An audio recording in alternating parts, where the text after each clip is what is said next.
उस तोती के भीतर से एक श्राप निकला, बद्दुआ निकली, सीता देख तूने मुझे पिंजरे में बंद कर लिया, मुझे अपने पति से दूर कर दिया, मैं गर्भवती हूँ, जब मेरे पति की मुझे ज्यादा जरूरत थी तब तूने दूर किया, जा मैं तुझे श्राप देती हूँ, जैसे तूने मुझे गर्भावस्था में अपने पति से दूर किया, जब तू गर्भवती होगी तो तेरा पति तुझे अपने से दूर कर देगा।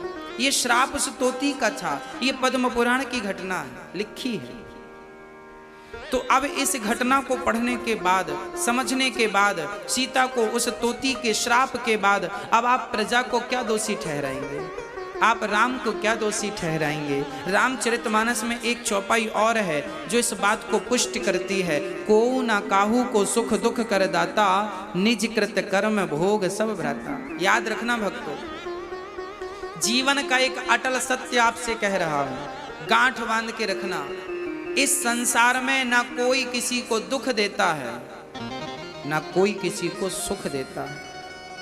आपके बुरे कर्म ही आपके सामने दुख बनकर प्रकट हो जाते हैं और आपके अच्छे कर्म ही आपके सामने सुख बनकर के प्रकट हो जाते हैं। जैसी करनी वैसी भरनी, आज किया कल पाएगा, चढ़ता सूरज धीरे धीरे ढलता है ढल जाएगा। अर्थात हमने जो कल किया था उसका फल आज पा रहे हैं, जो आज कर रहे हैं कल। तो सीता माता के दुख का कारण भी उनके अपने ही वो कर्म थे, इसलिए किसी को कोई दोष देने की जरूरत नहीं। आपके जीवन में भी जब कोई संकट आवे, कोई मुसीबत आवे, कोई परेशानी आवे, किसी पर दोष ना लगाना। हम लोगों की आदत होती है, तुम्हारे कारण ऐसा हो गया, तुम्हारे कारण ऐसा हो, तुम्हारे कारण ना, किसी के कारण नहीं, इसका जिम्मेदार भी मैं हूं। इसलिए कहो, हे प्रभु आपको कभी भूलूं नहीं, हे नाथ सदा आपका चिंतन करता रहूं। तो हम कितने कैरेट के हैं? राम तो 24 के थे, अब आप अपना हिसाब लगा लो।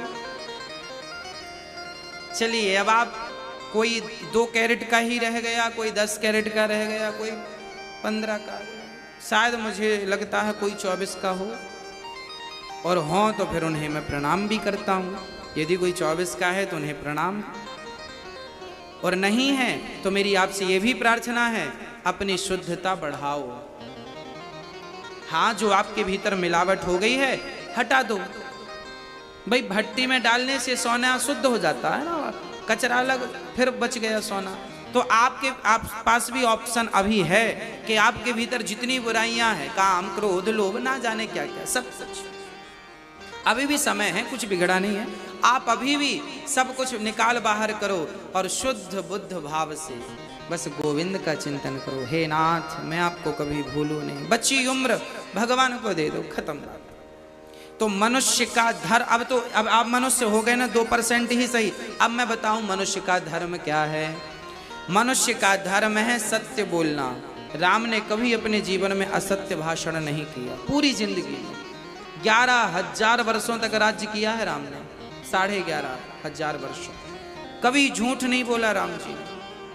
तो राम सत्यवादी हैं। हमें भी कोशिश करनी चाहिए, जो भी शब्द निकलें सत्य ही निकलें, हम झूठ ना बोलें। झूठ बोलकर आप 10 करोड़ रुपए कमा लो, वो 10 करोड़ 10 जगह से चले जाएंगे, और सत्य